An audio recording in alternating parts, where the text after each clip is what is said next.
Hello and welcome back to the Deep Dive. It is so great to have you with us. It is. Today, we are wading into some potentially choppy waters. I think if you've ever looked at a foreign language textbook, specifically a German one, and felt a cold shiver run down your spine. Oh, yeah. Or if you've seen those memes where German is just, a shouting match while every other language is whispering sweet nothings, this conversation is specifically for you. It is. We are tackling a giant today, a linguistic giant that definitely has a bit of a reputation problem. A reputation problem is putting it mildly. We are answering the big question. Is German actually impossible to learn? Right. Because the reputation suggests it's a nightmare of harsh sounds and grammar rules designed by someone who just hates fun. Which is a very colorful way to put it. But the short answer to your question is no, it's not impossible. Okay. But the long answer, and the one we're going to explore, is that while it has its sharp edges, it is also incredibly misunderstood. So we're debunking the myths today. Because I have to be honest, I'm coming into this with some baggage. Sure. I see a word with 30 letters, and my brain just shuts down. And that is exactly where we need to start, with the fear. I mean, the source material argues that German is kind of the victim of a massive smear campaign. A smear campaign, I like that. Yeah, people fixate on the visual intimidation of the text or the guttural sounds they hear in movies, and they just assume the learning curve is a vertical wall. Right.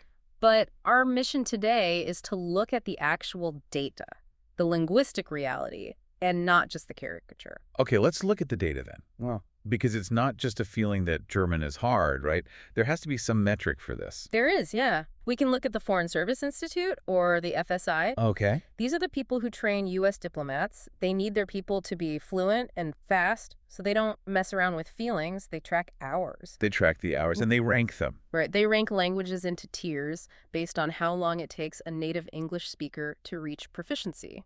I've heard of this. Tier I is the easy stuff, right? The, vacation languages. Easy is relative, but yes.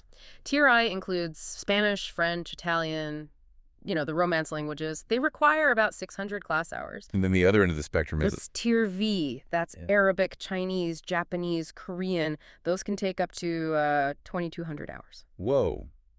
Okay, so where does our scary German monster live? Is it Tier Third? Tier Z? It is actually Tier 2. Wait, really? It's in its own category? It is basically the only major language in Tier 2. It requires about 750 class hours. So it's harder than Spanish, obviously. Yes, but it is significantly easier than Russian or Greek or, anything in Asian language families. It sits in this unique spot that essentially means challenging but entirely logical. That is genuinely surprising. I think most people would mentally just bucket it with Russian because of the perceived, harshness. Why is it sitting so close to English on the difficulty scale? Because of our DNA. Linguistic DNA, that is. We often forget, because English has borrowed so many fancy words from French and Latin, that English is, at its core, a Germanic language. Related. We are siblings, part of the West Germanic language family. English and German share a common ancestor. So all the French words are just, like, window dressing. In a way, yeah. Over the centuries, English went out and started hanging out with French, especially after 1066, and it picked up a new wardrobe.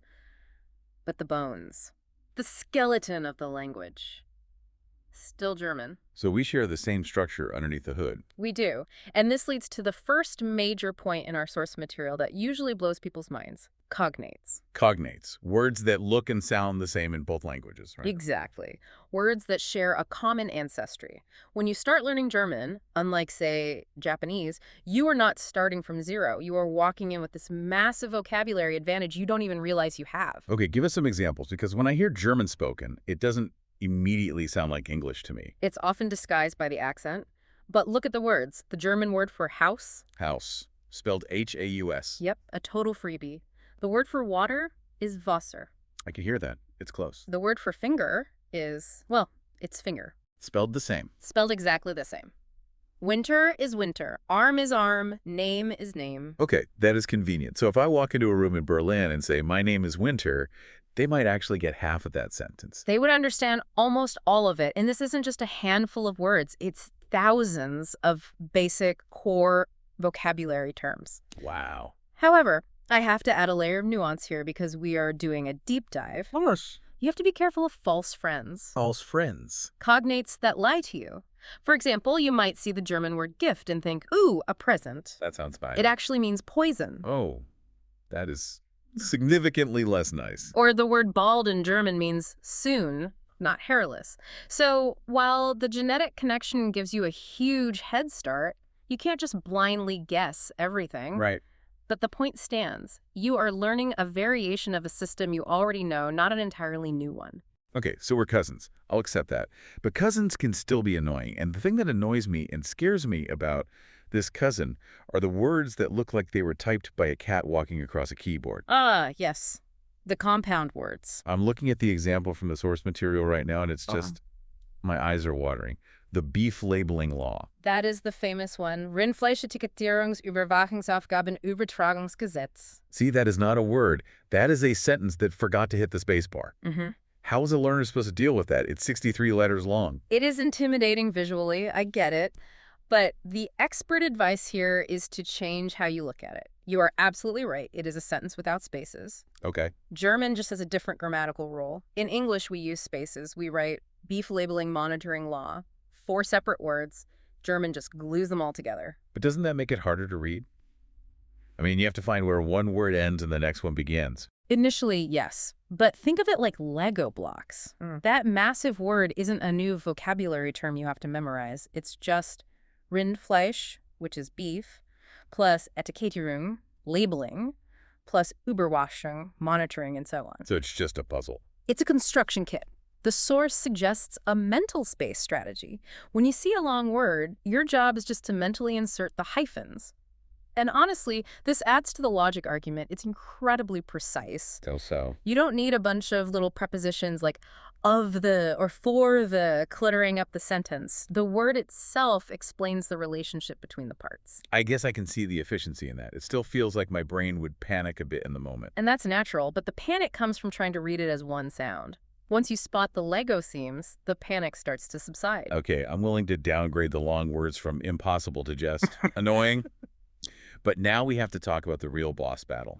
Grammar, specifically gender. The famous dare, die. This is where I struggle to see the logic. Why does a spoon need a gender?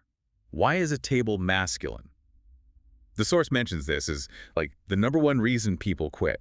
It is a major hurdle. German has 3 genders: masculine, feminine, and neuter.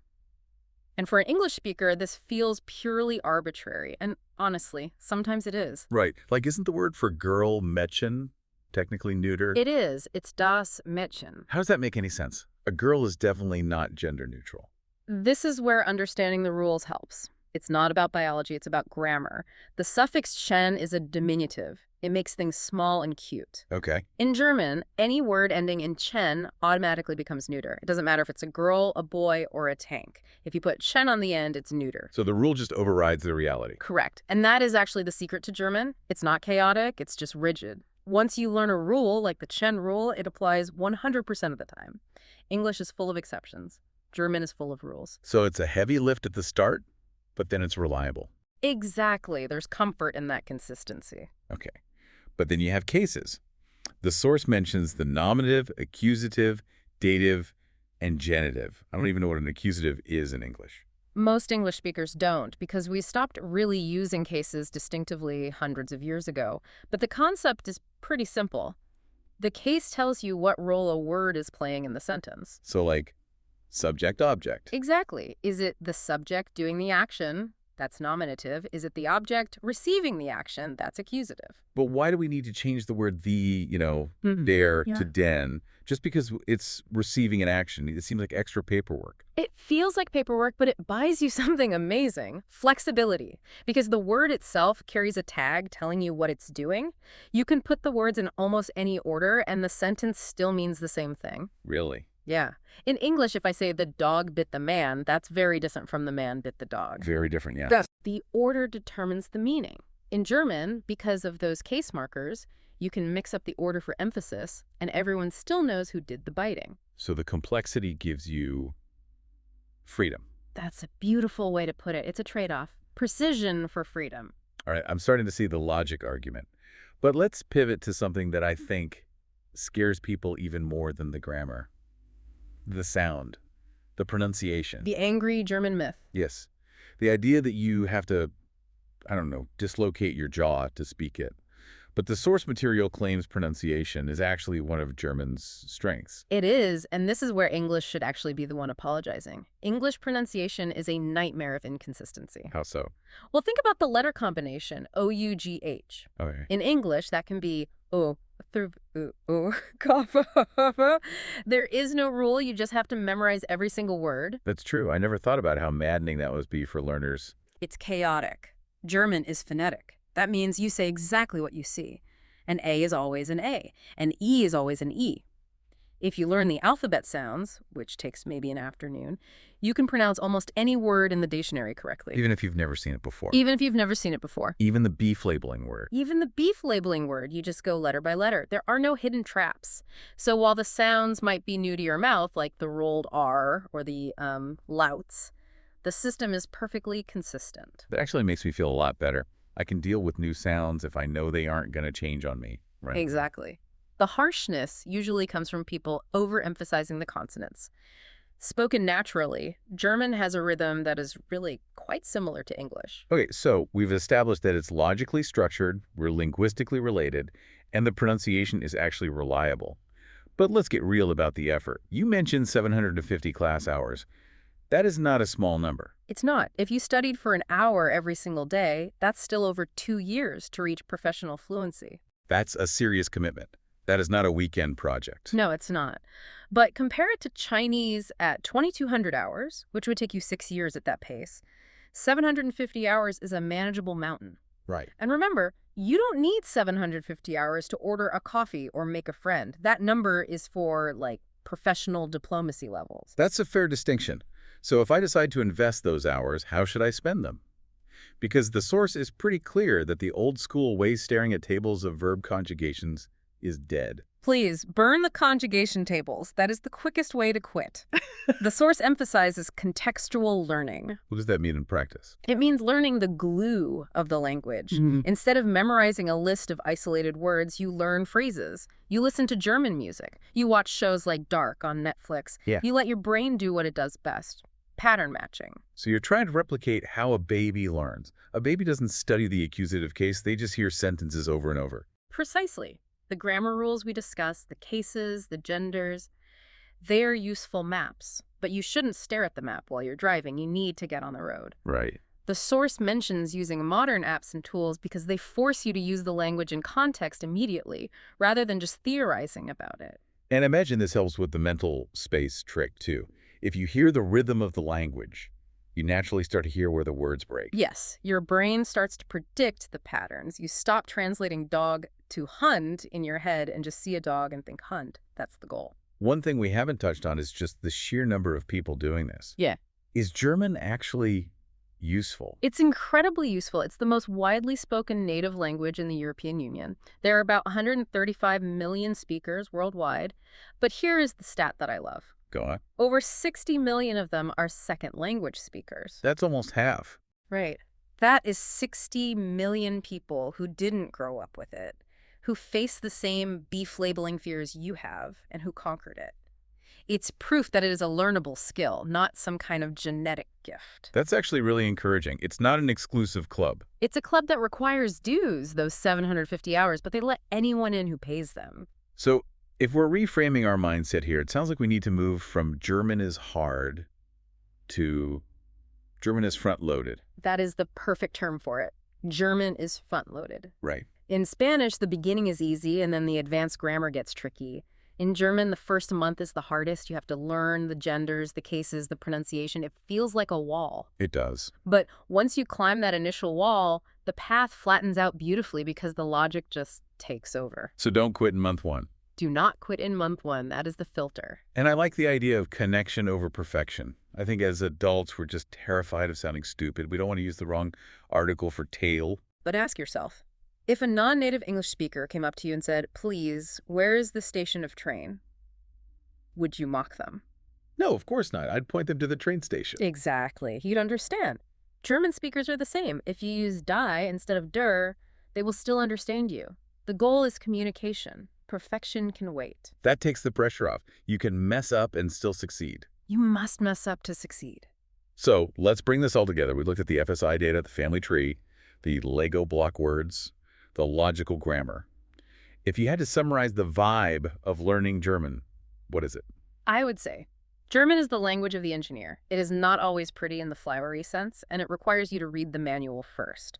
But once you build the machine, it works perfectly. It doesn't break. It doesn't surprise you with random exceptions. It is a system you can trust. I love that. It's the Volvo of languages. Safe, reliable, a little boxy, but good. The Volvo of languages. I might have to steal that one. Please do. Well, we hope this deep dive has helped chip away at that wall of fear. Whether you're planning a trip, trying to read philosophy, or you just want to impress your friends by pronouncing, well, you know the word. You're getting better at that. I've been practicing the mental hyphens. We hope you feel a little more ready to tackle it. Remember, you're just reconnecting with your estranged linguistic sibling. And remember, 60 million people have done it before you. The path is well worn. Absolutely. Thanks for listening, everyone. We'd love to hear from you. Send us your favorite German false friends or your success stories. We'll be back next time to bust some more myths. Auf Wiedersehen. Nope, just bye. See you next time.